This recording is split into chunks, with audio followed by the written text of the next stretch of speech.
They say the best revenge isn't anger, it's silence. But let's be honest, sometimes the best revenge is watching the color drain from your ex's face in front of 500 of the city's elite. When Gavin left Alicia, he didn't just break up with her, he laughed in her face. He told her she was a placeholder until he found someone with status. He thought he had buried her, but he forgot one thing: true value isn't loud. While Gavin chased clout, Alicia was building an alliance with the most dangerous kind of power, the kind that doesn't need to shout. This is the story of how a discarded woman walked back into the lion's den, not as a victim, but on the arm of the man who owned the lions. The crystal chandelier above table 12 at the Gilded Lily seemed to vibrate, shimmering with a cruelty that matched the man sitting across from Alicia Vance. It was their 3rd anniversary, or at least it was supposed to be. Alicia had spent 3 weeks' worth of her salary as an archivist on the dress she was wearing, a subtle midnight blue silk that hugged her slender frame. She had felt beautiful when she left her small apartment. Now she felt like a stain on the pristine white tablecloth. "I don't understand," Alicia whispered, her hands trembling as she reached for her water glass. "Gavin, we just signed the lease on the townhouse. We talked about the future." Gavin Mercer, a rising star at Sterling and Finch Capital, wiped his mouth with a linen napkin, checking his reflection in the silverware. He didn't look sad. He looked bored. He looked like he was checking the time during a tedious business meeting. "Alicia, please." Gavin sighed, leaning back. His suit was a bespoke charcoal gray tailored to perfection, a gift Alicia had saved 6 months to buy him for his promotion. "The lease is in my name. You know that. And as for the future, let's be realistic. That was a fantasy. A placeholder fantasy." The word hung in the air, heavy and suffocating. Placeholder. "A placeholder," Alicia repeated, her voice barely audible over the clinking of expensive cutlery around them. "I supported you through your MBA. I edited your thesis until 3 in the morning. I paid the bills when you were an unpaid intern, Gavin. I was there when you were nothing?" Gavin's eyes narrowed, his handsome face twisting into a sneer that Alicia had never seen before. "And that is exactly the problem. You remember me when I was nothing. You're a reminder of the struggle, Alicia. I'm past the struggle now. I've arrived." He took a sip of his wine, a vintage Alicia couldn't pronounce. "Look around you, Alicia. Look at this place. Look at the women here." He gestured vaguely to a table nearby, where a woman with platinum hair and diamonds the size of grapes was laughing loudly. "I need a partner who fits the boardroom. Someone with pedigree. Someone who knows how to hold a room, not someone who smells like old paper and glue." "I smell like that because I preserve history," Alicia said, a spark of defiance igniting in her chest. "I restore things that people like you throw away." That was when it happened. Gavin threw his head back and laughed. It wasn't a nervous chuckle. It was a bark of genuine dismissive amusement. It was loud enough that the couple at the next table, the wife of a senator and her husband, turned to look. "You restore trash, Alicia," Gavin chuckled, wiping a tear of mirth from his eye. "You're a glorified dust cleaner, and you think you can stand next to me at the Founders Gala next month. You think you can walk a red carpet? You'd trip over your own feet." He leaned in, his voice dropping to a cruel hiss. "I'm doing you a favor.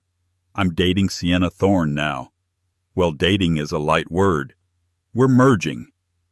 Alicia felt the blood drain from her face. Sienna Thorne, the daughter of the director of the board, a woman famous for 2 things: her family's oil money and her vicious temper. "You were cheating on me," Alicia stated, the realization hitting her like a physical blow. "I was networking," Gavin corrected, signaling for the check. "And now the networking has paid off. You need to be out of the apartment by tomorrow night. Sienna wants to redecorate the guest room for her poodles." He tossed a heavy black credit card onto the tray the waiter presented. He didn't even look at Alicia. "Don't make a scene," he muttered as he signed the receipt. "It's pathetic enough that I have to pay for your dinner one last time. Consider it severance." Alicia stood up. Her legs felt like jelly, but her spine was steel. She looked at the man she had loved for 3 years, the man she had built up from a nervous, insecure student into this monster of arrogance. "You think you've arrived, Gavin," she said, her voice surprisingly steady. "But you're still the same insecure boy who needs a rich daddy's girl to feel important. And be careful, when you treat people like trash, eventually you get taken out." Gavin laughed again. He actually pointed a finger at her, shaking his head as he stood up to put on his coat.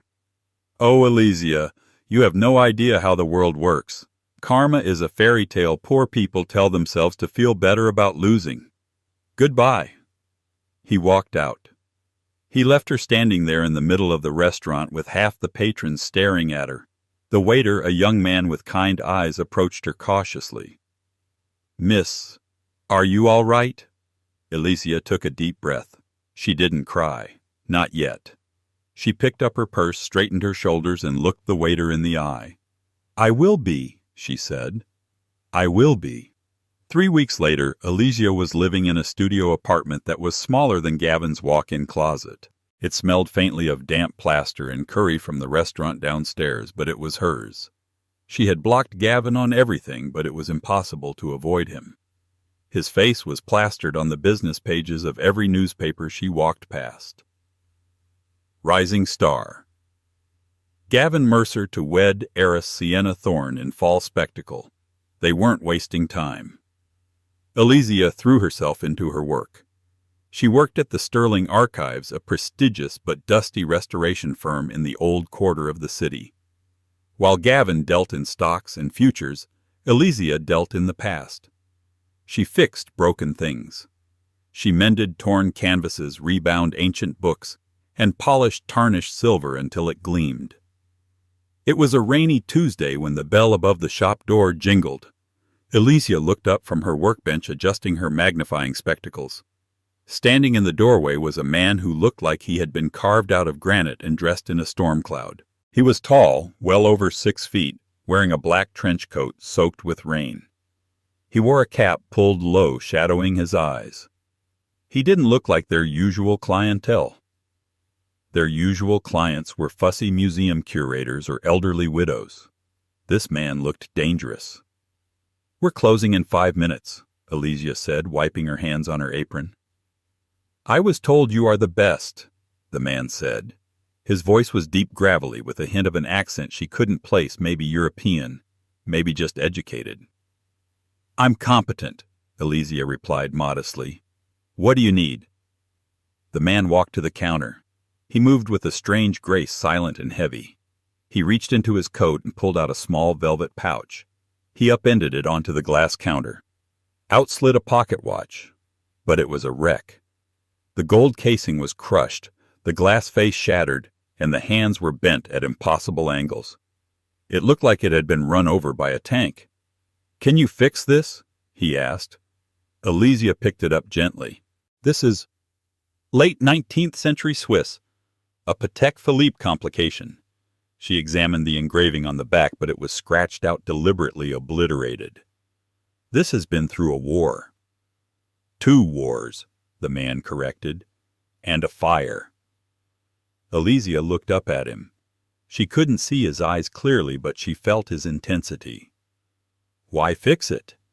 The cost of restoration would exceed the value of the materials." "Value isn't about materials," the man said softly. "It belonged to the only man who ever told me the truth. It stopped ticking the minute he died. I want it to tick again." There was a pain in his voice that resonated with the hollow ache in Elysia's own chest. She knew what it was like to hold on to something broken, because letting go felt like dying. "I can't promise perfection," Elysia said, pulling out her loupe to look closer. "The mainspring is snapped. The escapement is shattered. I'll have to hand machine new parts. It will take weeks, and it will be expensive." "Time is not an issue," the man said. He reached into his coat again and pulled out a thick envelope. He placed it on the counter. "And neither is money. There is $5,000 in there as a deposit. The rest when you finish." Elysia's eyes widened. "Sir, this is too much. The deposit is usually—" "Do the work," he interrupted. Don't cut corners.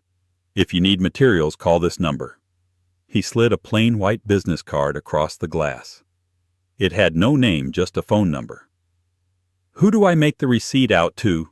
Elysia asked, grabbing her pen. The man paused at the door. He turned back, and for a second the yellow street lamp outside illuminated his face. He had a scar running through his left eyebrow, giving him a rugged, menacing look, but his eyes were a piercing, startling blue. "Just call me Jaden," he said. And then he was gone, disappearing into the rain like a ghost. For the next month, the watch became Elysia's obsession. It was her escape from the reality of Gavin's engagement. While Gavin was likely tasting cakes and choosing floral arrangements with Sienna, Elysia was hunched over a microscope filing gears the size of a grain of sand. She poured her grief into the watch. Every time she felt the sting of Gavin's laughter, she polished a gear. Every time she saw a picture of Sienna clinging to Gavin's arm, she calibrated a spring. She was breathing life back into the machine. One evening late, the shop phone rang. Sterling Archives, Elysia speaking. "How is it coming?" It was him, Jaden. "It's difficult," Elysia admitted, rubbing her tired eyes. "The balance wheel was tricky, but I found a replacement from a donor watch in London. I'm assembling the movement tonight." "You're working late," Jaden noted. "I don't have much else to do," Elysia said a little too honestly. "The man who hurt you," Jaden said abruptly. The tone wasn't inquisitive, it was factual. Elysia froze. "Excuse me. You work with the focus of someone trying to forget," Jaden said. "I know the look. I see it in the mirror." Elysia let out a shaky breath. He's getting married. To a very important woman. He told me I was a placeholder." There was a long silence on the other end of the line. "A placeholder," Jaden repeated. The word sounded dark in his mouth. "Fools often mistake diamonds for glass because they don't know how to hold them to the light." "Finish the watch, Elysia. When it ticks, your time will start again." The line went dead. Elysia stared at the phone. It was a strange conversation, but oddly comforting. She went back to the watch. She set the final bridge in place. She wound the crown, her breath held tight in her throat. Tick, tick, tick. The sound was strong, rhythmic,